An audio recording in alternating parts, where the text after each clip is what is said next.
Amén. Denle una ofrenda de palmas al Señor.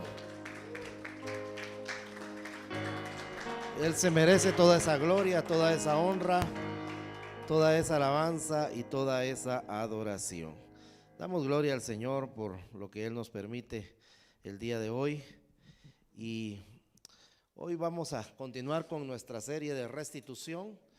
Hemos estado hablando, hemos dado algunos consejos para que nosotros los apliquemos para poder ser restituido en el área financiera y especialmente por estos tiempos que se han vivido, ¿verdad? De pandemia y de situaciones difíciles. Y hoy vamos a hablar acerca de nuestra estabilidad financiera, cómo conseguir una estabilidad financiera, algunos hábitos y algunos principios para conseguir esa estabilidad financiera. Así que voy a leer Deuteronomio capítulo 8 y voy a leer varios versículos acá. Yo quiero que entendamos una situación en cuanto a esto. Recordemos que el pueblo del Señor sacó al pueblo de Israel de Egipto, lo introdujo al desierto y de ahí pasaron a la tierra prometida, entraron a la tierra prometida. Ahí tuvieron que pelear, ahí tuvieron que conquistar, pero también dice el Señor, yo los metí donde habían casas artesanadas, o sea, casas ya construidas, que ustedes no las construyeron. También habla acerca que permitió que ellos tuvieran cosecha de tierras que no habían sembrado.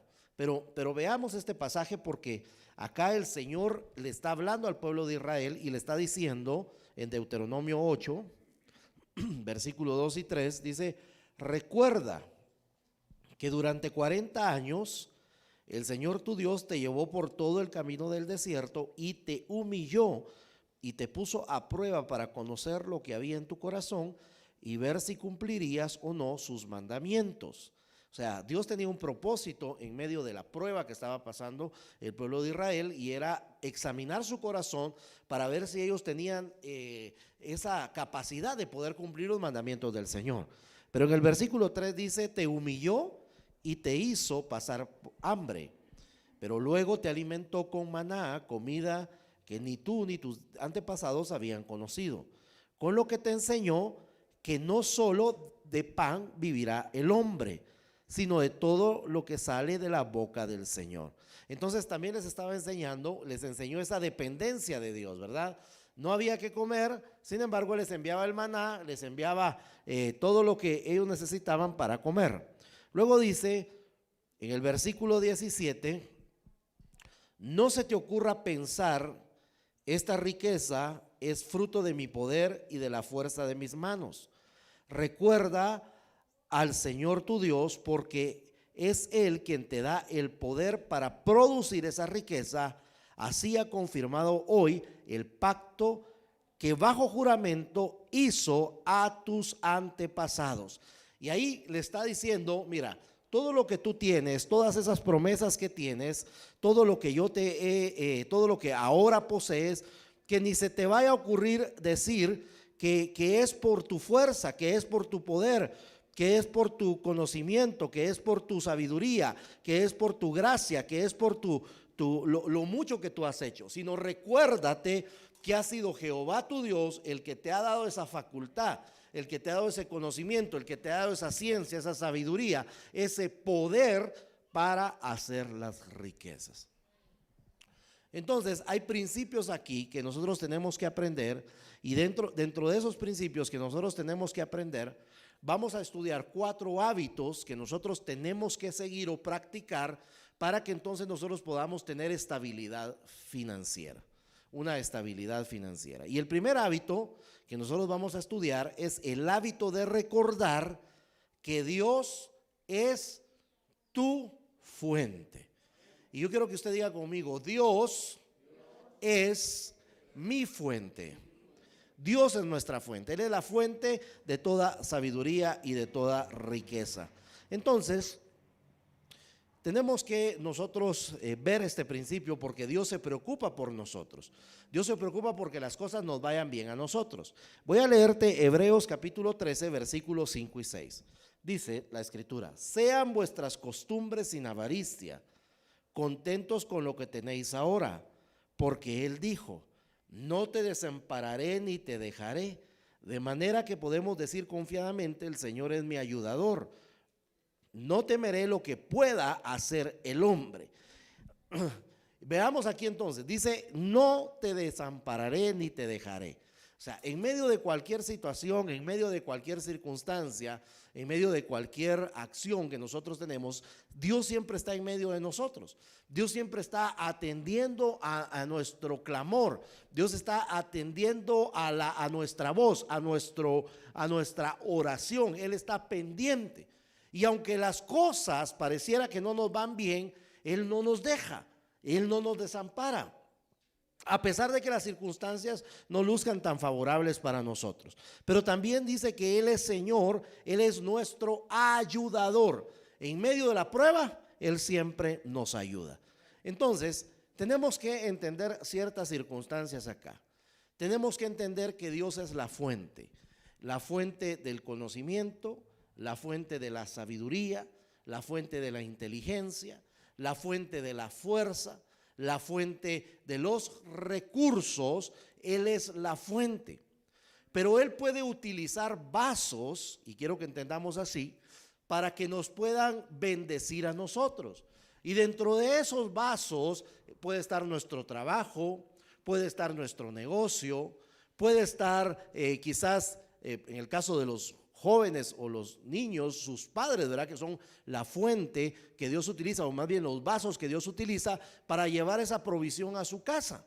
Tal vez los jóvenes no entenderán mucho de esa fuente de trabajo porque tal vez no trabajan, pero sí ven a sus padres que llevan ese recurso o llevan ese sustento a la casa, y ellos se convierten entonces en esos vasos utilizados por Dios para llevar esos recursos. Entonces Dios utiliza todos estos recursos, pero quien llena esos vasos, la fuente que llena esos vasos es Dios. Él siempre es la fuente. Entonces, para que nosotros comprendamos que esa fuente nos ayuda, que esa fuente nos sustenta, que esa fuente vela por nosotros, se preocupa por nosotros, tenemos que entender 4 aspectos. En primer lugar, tenemos que entender que Él es Dios, ¿sí?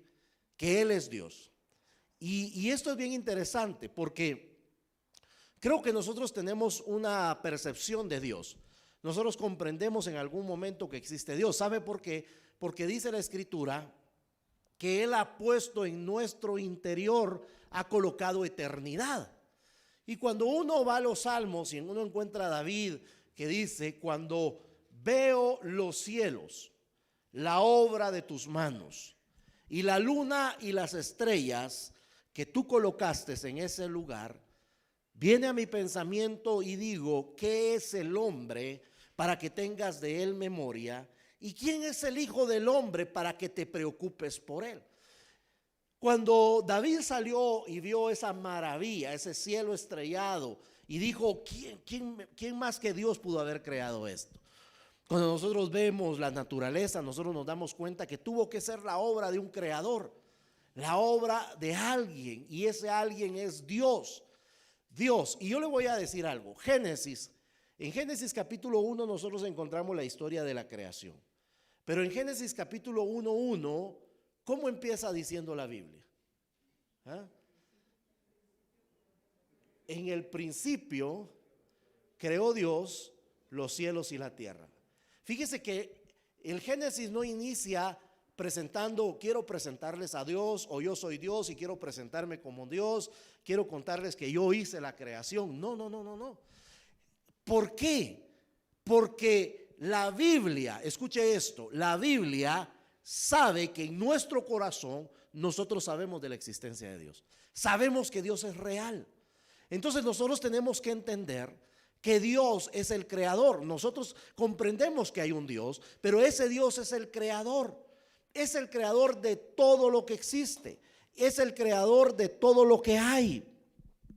Escuchen lo que dice el Salmo 103. Dice: reconoced que Jehová es Dios. Él nos hizo a nosotros y no nosotros a nosotros mismos. Pueblo suyo somos y ovejas de su prado. Dando a entender esa capacidad creativa de Dios. Él nos creó a nosotros, a su imagen y a su semejanza. Eso significa que nos hizo seres inteligentes, seres pensantes, seres que podemos relacionarnos, seres que sabemos respetarnos y sabemos medir nuestras distancias. Nos hizo de esa manera. No nos hizo para que nos revolviéramos todos como que si fuéramos animalitos, ¿verdad? Que vivamos en manada y todos revueltos. No, nos hizo semejantes a Él, con ese pensamiento, con ese criterio, con esa toma de decisiones que hacemos a diario. Él nos creó a nosotros y no nosotros a nosotros mismos. O sea, no podemos ni atribuirnos eso. Nosotros somos creación de Dios, de un Dios supremo, de un Dios inteligente que hizo una creación inteligente. Entonces tenemos que reconocer que nuestra fuente es Dios, que nuestra fuente es el Señor. No solo es Dios, sino es el Señor. ¿Qué significa eso? Que Él tiene señorío, Él tiene dominio sobre las cosas, porque Él es el Señor. Y quiero leerte un pasaje en Deuteronomio capítulo 10, verso 17, y dice la palabra: porque Jehová vuestro Dios es Dios de dioses. ¿Y por qué dice que es Dios de dioses? ¿Será que hay otros dioses? No. Si usted se da cuenta, ese dioses está con minúscula. ¿Sabe por qué? Porque son los dioses que nosotros mismos hemos ido creando. Hacemos un Dios de los recursos, del dinero, de las posesiones, de la familia. Hacemos un Dios del trabajo y endiosamos muchas cosas y las ponemos en pedestales, y muchas veces le rendimos más adoración a eso que a Dios. Pero Dios dice: yo estoy sobre esos dioses que ustedes mismos han construido. Yo soy Dios de dioses y soy Señor de señores. Y esa palabra Señor, Adonai, significa Señor, significa dueño, significa propietario. Él está diciendo: yo señoreo sobre todo aquello que quiere señorear sobre la creación. Por eso Él se identifica. Él dice: yo estoy sobre todo eso, soy Dios de dioses, soy Señor de señores. No hay nada que esté sobre mí. Yo señoreo, yo gobierno, yo ejerzo dominio sobre todas las cosas. Él ejerce dominio sobre su creación. Entonces, estamos viendo que Dios, que el Señor es Dios, Él es Señor, Él ejerce dominio, gobierno sobre todo. Pero también dice que Él es poderoso. Y esto es interesante porque eso significa, dentro de los atributos absolutos de Dios, uno de sus atributos absolutos es que Él es omnipotente. Omni significa todo y potente poder. Eso significa todopoderoso. Él es todopoderoso. Que no hay nada que Él no pueda hacer, que no hay nada que Él no pueda crear.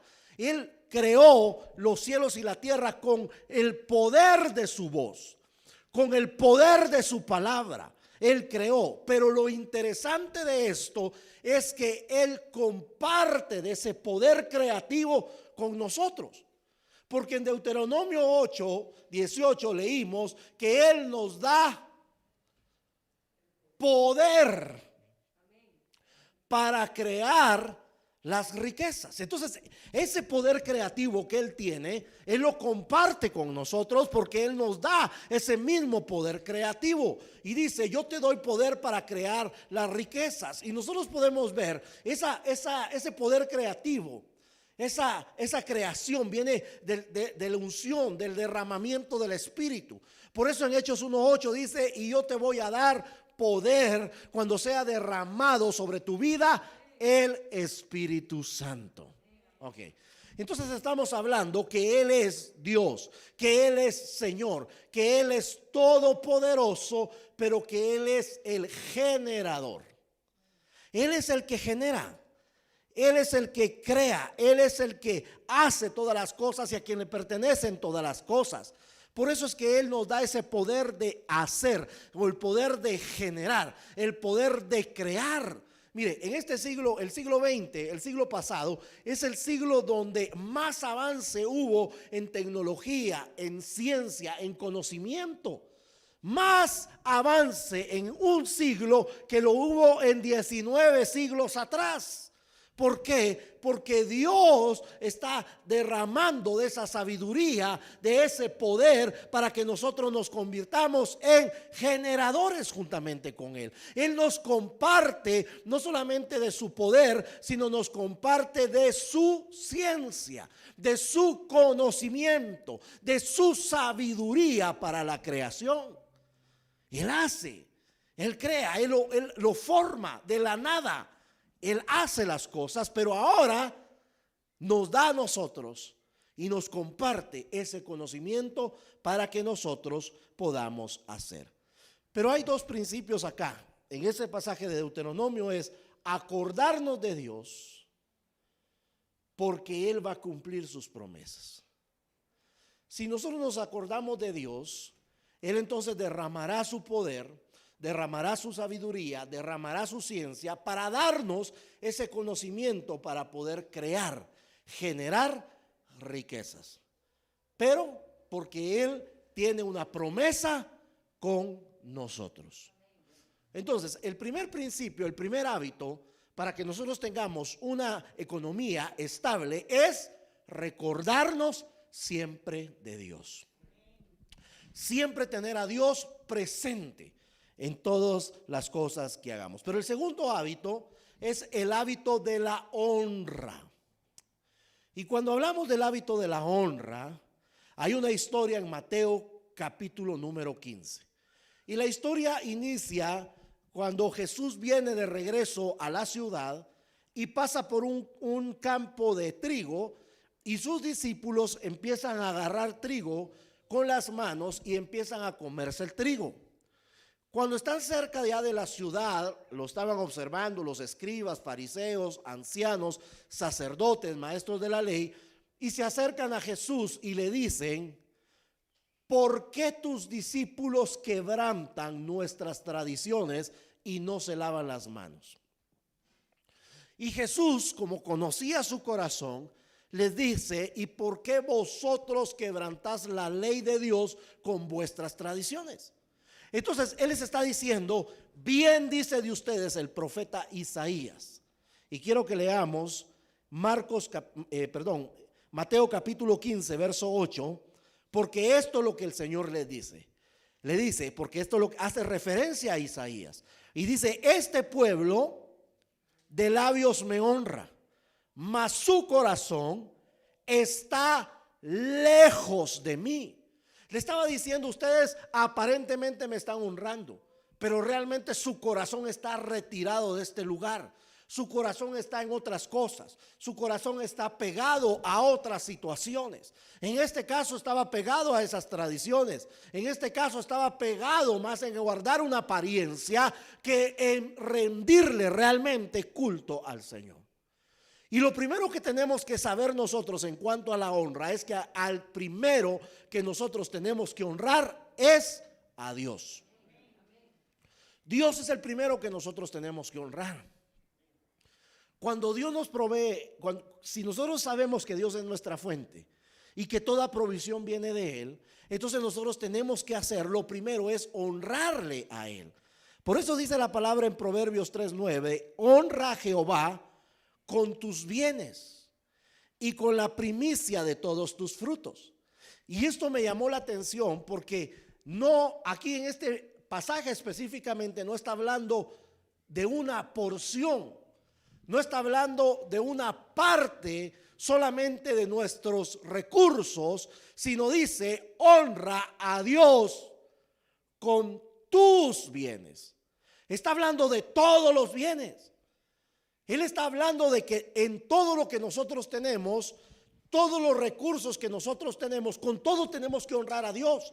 Y cuando hablo de recursos, no me refiero solamente al dinero, sino me refiero a todo lo que posees, a lo que tienes en tu casa, a lo que tienes dentro de ti, tu inteligencia, tu sabiduría, tu conocimiento. Con todos esos bienes que posees, tienes que honrar a Dios. Y Él dice: bueno, y aparte una primicia. Ahí está hablando del fruto, está hablando de los resultados que uno obtiene de los bienes, de poner a trabajar los bienes. Él dice: esto a primicia, apártenla para mí. Pero también dice la Escritura En Deuteronomio 14:22, diezmarás fielmente todo el producto de tu sementera, lo que rinde tu campo cada año. Le estaba diciendo, vas a dar una primicia, pero también vas a dar los diezmos. Pero yo quiero felicitar a todos los que están acá, a los que nos están viendo, también en las redes sociales. ¿Sabe por qué?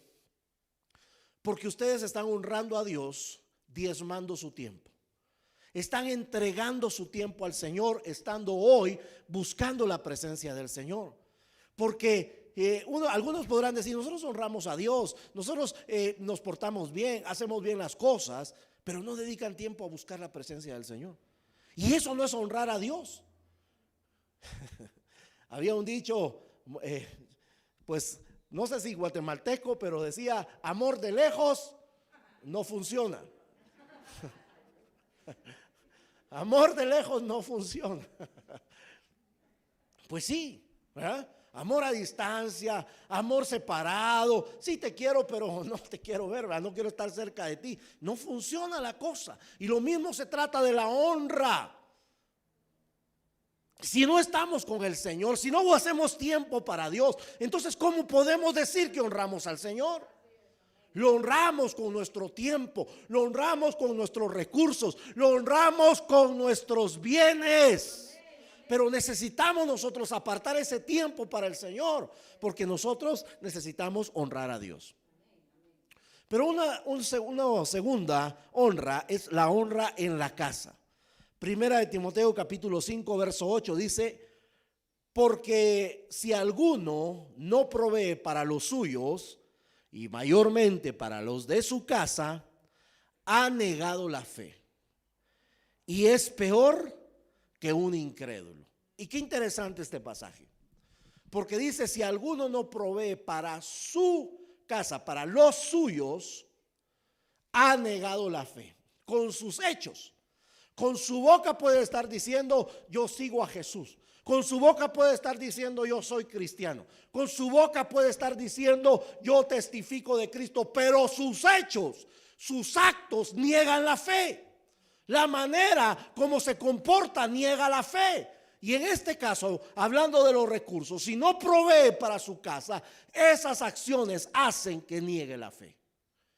Y uno tiene que proveer para su casa. Entendamos que en el contexto que fue escrito este pasaje, normalmente el hombre, en esa cultura, el hombre salía a sembrar, el hombre salía a hacer el trabajo y la mujer se quedaba haciendo otras labores en casa. No solamente se quedaba limpiando la casa, sino que también se encargaba de ver que la siembra estuviera bien acomodada en los graneros, se encargaba de educar a los hijos también, de transmitir ese conocimiento y esa palabra. Tenían diferentes funciones. Pero en esta cultura en la que nosotros vivimos, a veces tiene que trabajar papá y a veces tiene que trabajar mamá, ¿sí? A veces hay familias que tal vez no tienen papá y mamá es la que tiene que salir a la calle. Hay familias en que los dos tienen que salir a la calle. Y cuando es así, ambos tienen que aportar porque hay que honrar a la familia. Ambos tienen que dar esos recursos porque tienen que aportar a la familia. No solamente se trata de cargarle todo al esposo si los dos trabajan. Se trata de que ambos colaboremos, contribuyamos y honremos a la familia. Pero aquí quiero dar un principio también, porque hay hijos que dentro de nuestra familia ya trabajan. Y esos hijos tienen que también aportar a la casa, porque es parte de la honra. Si están viviendo bajo tu techo, tienen que aportar, tienen que honrar. ¿Sabes por qué? Porque les estás enseñando, les estás dando una instrucción, les estás ayudando a que tengan una responsabilidad de hogar. Porque si tú le dices, ay no mi muchachito, todo el dinero que usted gane es para usted, no se preocupe, gásteselo como quiera. ¿Sabe qué le está diciendo? No te preocupes, él va a tener problemas cuando forme un hogar, porque va a pensar que todo es suyo. Y esos son los problemas que muchas veces tienen los matrimonios en este tiempo, porque no saben aportar a la casa. Porque no les enseñamos cuando eran jóvenes, cuando trabajaban y aún vivían con nosotros. No se trata de la cantidad que aporten, sino se trata de la instrucción que están recibiendo. Mire, y le voy a poner otro ejemplo. Cuando usted le da a su niño pequeño y le dice, ay, pobrecito mi muchachito, le voy a dar sus 10 quetzalitos. Enséñele que de esos 10 quetzales, uno le pertenece al Señor. Enséñelo a diezmar. Enséñele a que tiene que llevar uno a la casa de Dios. ¿Sabe por qué? Porque cuando son grandes se enfrentan con ese conflicto. Porque no saben que tienen que diezmar. Pero ¿sabe por qué? Porque nosotros no le dimos la instrucción. Tenemos que transmitir esa instrucción. Nuestros hijos tienen que colaborar, porque no se trata de cantidad de dinero, sino se trata de principios que nosotros estamos estableciendo. El principio de la honra a la familia. No, este es mi dinero, este es el que yo gano. Nadie se mete con mi dinero. Esos son los conflictos matrimoniales que muchas veces hay. El hombre, la mujer no sabe cuánto gana el hombre, no sabe cuánto aporta, el hombre no sabe cuánto gana la mujer, no sabe si está aportando, y son los problemas que se dan. No, no te metas con mi dinero, yo voy a gastar esto y voy a gastar lo que quieras. No, malos principios. Honren su casa, honren su casa. Y otra honra es la honra a los padres. Honra a tu padre y a tu madre, porque es el primer mandamiento con promesa para que te vaya bien y seas de larga vida sobre la tierra. Mire, y con esto sí habla de recursos económicos, pero tal vez en nuestra mente podemos pensar, papá o mamá no tienen necesidades. Papá o mamá tienen la vida pues solvente y se pueden sostener por sí mismos. Pero honrar a papá y mamá significa que también de vez en cuando sáquenlos a comer, hombre. Sáquenlos de casa. Invítelos a un café, invítelos a un almuerzo, invierte en ellos, honrelo de esa manera. Mire, y si usted no quiere salir por la pandemia, pues dígale, mire, hoy no cocine, hoy yo voy a llevar la comida. Y lleve la comida a casa. Pero es parte de la honra. Es parte de honrar a los padres. Mire, y a los jóvenes, ustedes los jóvenes pueden decir, o los niños, nosotros no trabajamos, pero mire, ahorita para el Día de la Madre, aunque de verdad, una rosa van a arrancar, una flor ahí al jardín, aunque sea el jardín del vecino, pero vaya, pero avísele pues, mire, voy a agarrar una rosa para mi mamá. Pero algo, porque es parte de la honra. Y lo mismo es con el papá, como dijo un hermano, es el mes de la madre y el mediodía del padre. Solo llegamos hasta el almuerzo. Pero honremos también a papá, ¿sí? Es parte de honrar al papá, a mamá, el principio de la honra. Entonces, tenemos, para poder tener estabilidad económica, tenemos que tener el hábito de reconocer que Dios es nuestra fuente. Pero tenemos que tener el hábito también de honrar, de la honra. Y un tercer hábito es generar ingresos de manera honesta. Que nuestros ingresos sean de manera honesta. Proverbios 15:27 dice: perturba su casa el que tiene ganancias ilícitas, pero el que aborrece el soborno vivirá. Entonces, ¿qué está diciendo el Señor? Mire, que todo aquel dinero que viene de manera ilícita, del fraude, de la extorsión, del secuestro, de la venta de drogas, de cualquier cosa que sea ilícita, ilegal, eso lo que va a traer a la vida de una persona es dolor. Va a traer consecuencias. Le voy a decir algo: Dios no bendice al que hace negocios ilícitos. Dios bendice al que hace las cosas como Él manda, como Él lo ordena, como Él lo establece. Él desea que nosotros trabajemos, que nos esforcemos, que nosotros nos sude la frente. Y esto es bien interesante porque le voy a leer aquí Génesis capítulo 3, versículo 19. Te ganarás el pan con el sudor de tu frente, hasta que vuelvas a la misma tierra de la cual fuiste formado, pues tierra eres y en tierra te convertirás. Por eso Dios el Señor sacó al hombre del jardín del Edén y lo puso a trabajar la tierra de la cual había sido formado. Ahora, quiero decirle que el trabajo no es la maldición del hombre, ¿sí? La maldición que cayó sobre el hombre fue la muerte, la separación.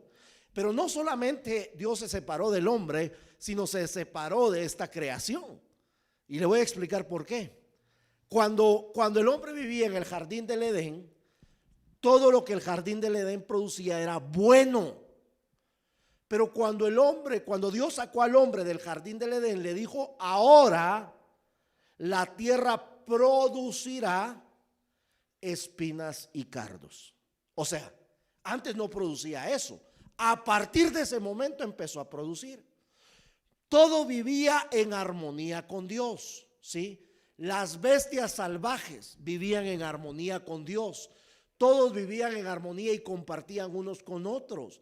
Estaban tranquilos. Pero ahora, escuche, el hombre tiene que construir graneros para guardar sus granos, para guardar sus depósitos. ¿Por qué? Porque si no vienen las bestias y se los comen.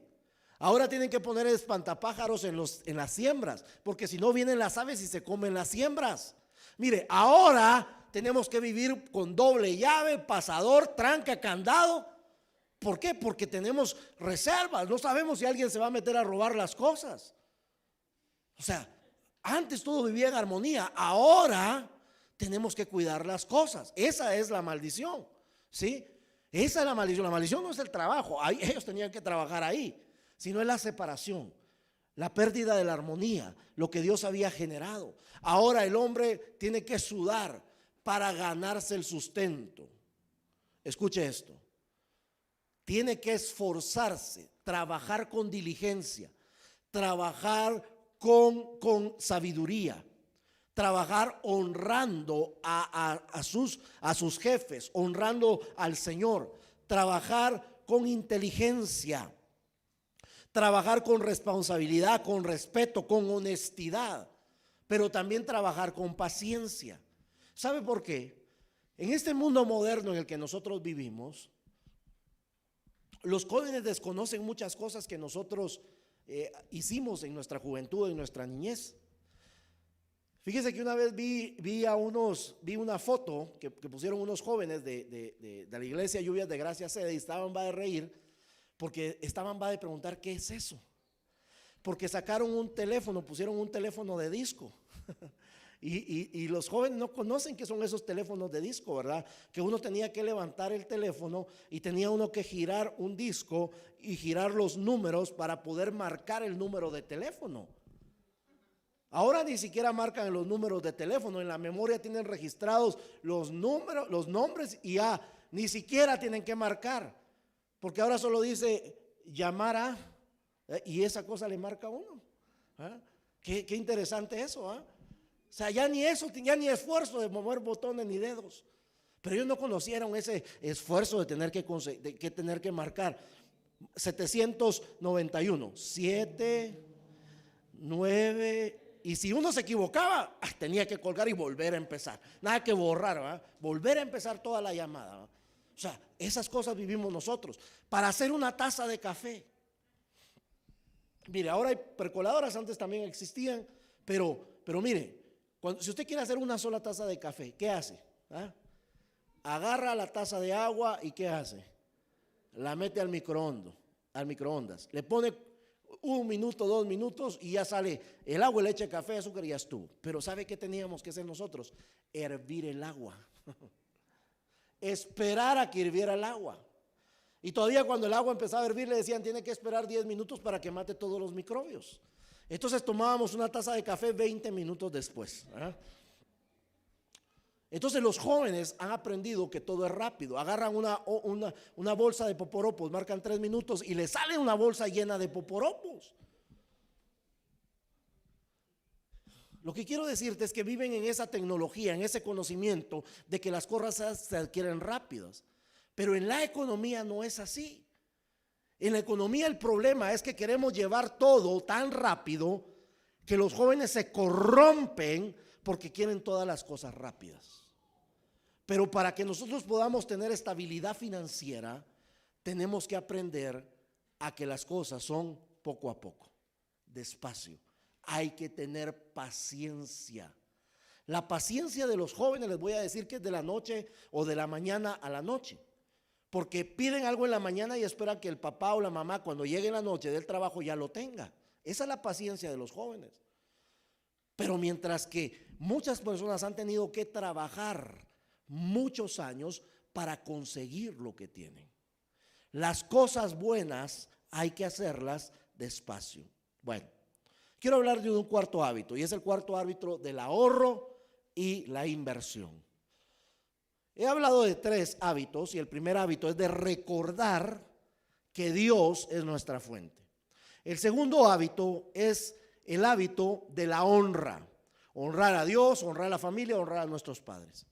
El tercer hábito es el del trabajo honrado y diligente, que tenemos que hacer un trabajo honrado y diligente y con paciencia. Pero el cuarto hábito es del ahorro. Tenemos que aprender a ahorrar. Fíjese que estaba leyendo una estadística, y la estadística dice que los japoneses ahorran el 15% de sus ingresos. Los europeos ahorran el 20% de sus ingresos. Y escuche esto, los norteamericanos se gastan más del 1% de sus ingresos. O sea, se gastan sus ingresos y se sobrepasan todavía un 1%. Ahora la pregunta es, ¿cómo estamos nosotros en Guatemala? Una hermana decía, ya tenemos comprometidos los ingresos, decía, ¿verdad? Ni los hemos recibido, ya los tenemos comprometidos. Otro hermano me dijo, ni siquiera sabemos cuánto tenemos de ingreso y tampoco sabemos cuánto tenemos de gasto. ¿Por qué? Porque no tenemos ese hábito de ahorrar. Vivimos en una cultura de consumo que todo nos lo tenemos que gastar. Mire, y en esta semana, el día sábado, el día de ayer, estuvimos viendo en los grupos familiares, estuvimos hablando acerca de la austeridad. Y la austeridad no tiene nada que ver con la tacañería, ¿verdad? Son polos opuestos, no son sinónimos, son antónimos, están separados. No tiene nada que ver una cosa con otra, sino que la austeridad nos habla acerca del propósito. Tenemos que tener un propósito. Dejamos de gastar no porque seamos tacaños, no porque, y tiene un hoyo el zapato y dice, no, con un cartón aguanta. Más que ahorita ni está lloviendo, aguanta con un cartón, ¿verdad? Al contrario, se te refrescan los pies. Se te ventilan. Eso es ser tacaño uno, ¿no? Pero ser austero es, bueno, voy a comprar un par de zapatos. No voy a comprar un par de zapatos de marca, porque eso me va a dar posición, estatus, etcétera. Sino voy a comprar un par de zapatos que cumplan la función que necesito, ¿verdad? Por supuesto, todo acorde a nuestras posibilidades. O sea, no es dejar de comprar, sino es comprar con sabiduría, con inteligencia, con prudencia, con dominio propio. Pero el principio es que eso nos va a enseñar a nosotros también a tener la disciplina del ahorro, aprender a ahorrar. Cuando nosotros aprendemos a ahorrar, nos evitamos las deudas, meternos a una deuda con un banco o a una deuda de tarjeta de crédito. Cuando nosotros aprendemos a tener ahorros, dice la palabra, Proverbios 21:20, dice, el sabio guarda las provisiones, este pasaje es subversivo, pero el bruto, dice, las desperdicia, ¿verdad? Una persona que no es sabia dice que las despifarra, las tira, o sea, se lo gasta como sea. No tiene esa sabiduría para gastar. Por eso necesitamos nosotros tener esa sabiduría para gastar. Pero la manera de ahorrar es hacerlo poco a poco. Mire, no vamos a pretender, si empezamos a ahorrar, tener ya todos los recursos a fin de mes. Tenemos que ir poco a poco, es que se va acumulando la riqueza.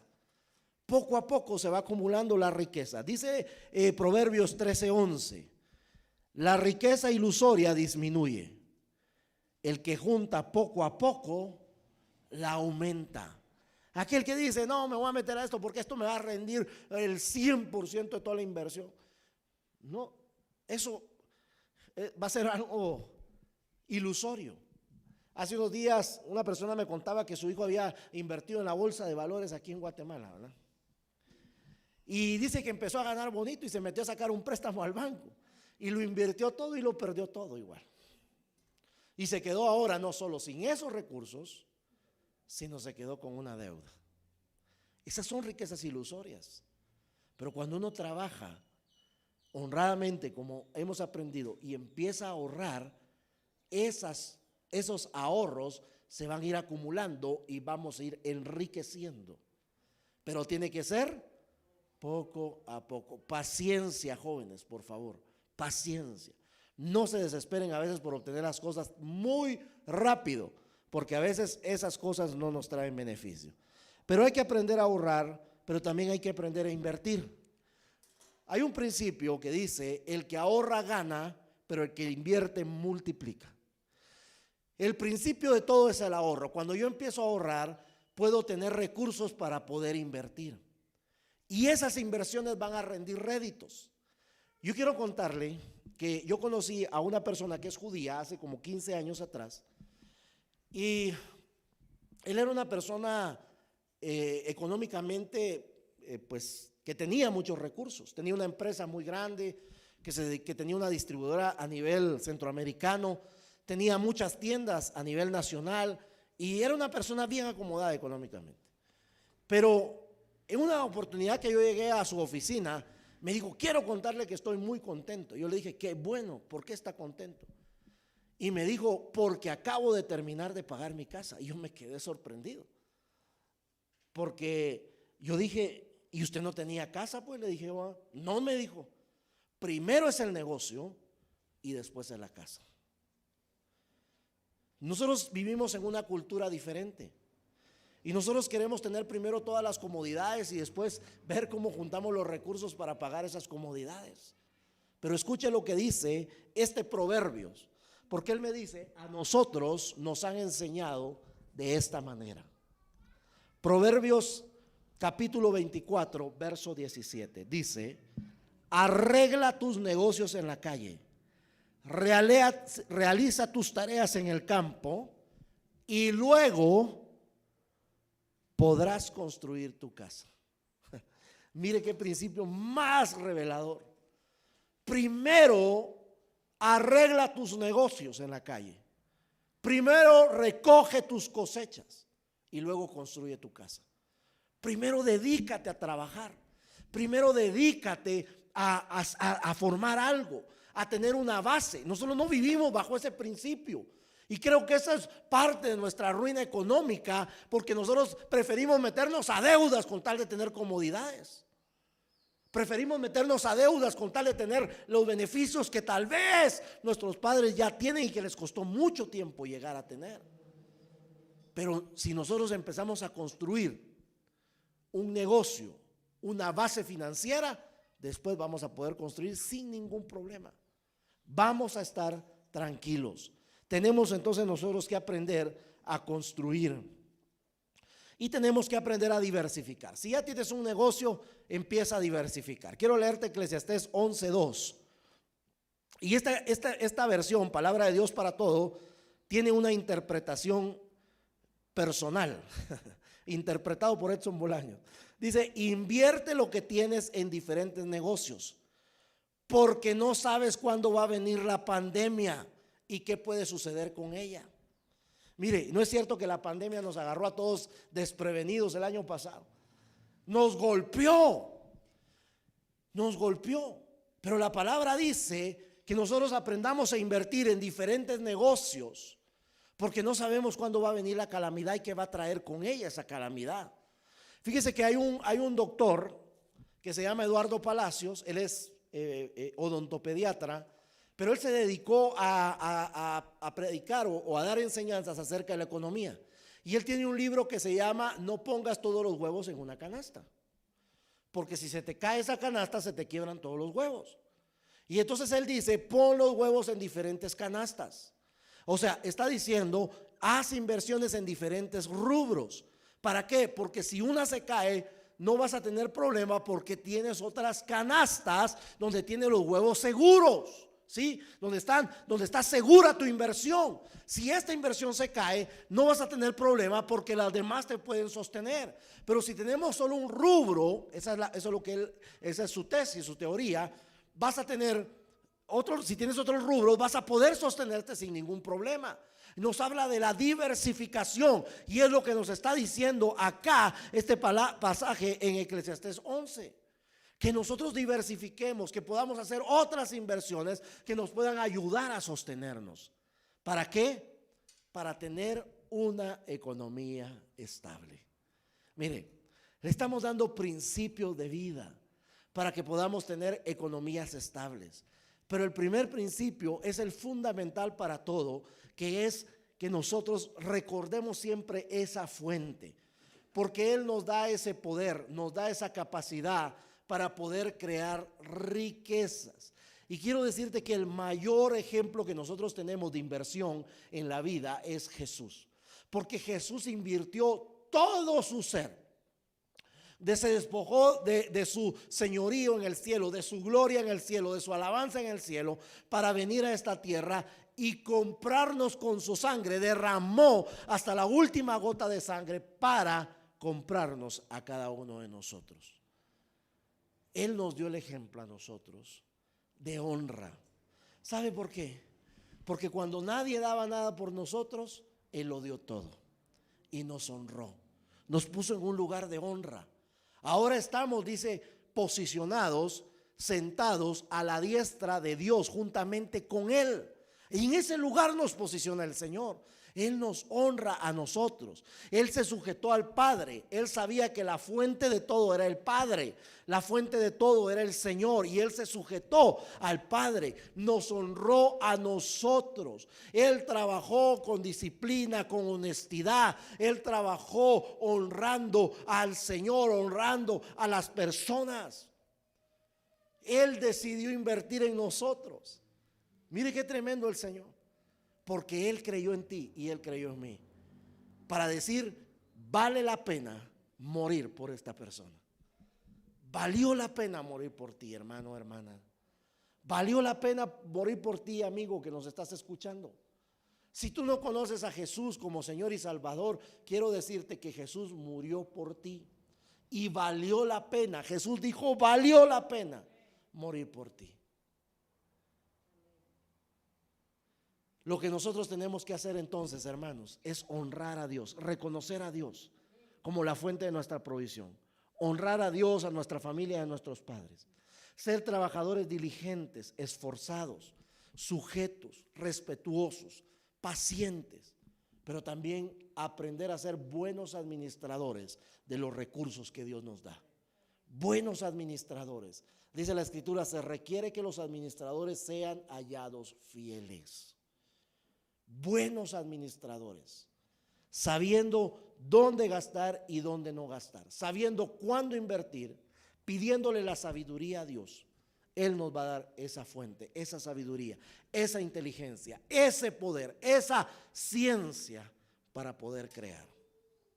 Yo quiero que oremos en este momento. Quiero invitarte a que te pongas de pie, por favor. Ponte de pie. Y vamos a orar. Vamos a ponernos en las manos del Señor y vamos a hacer varias oraciones.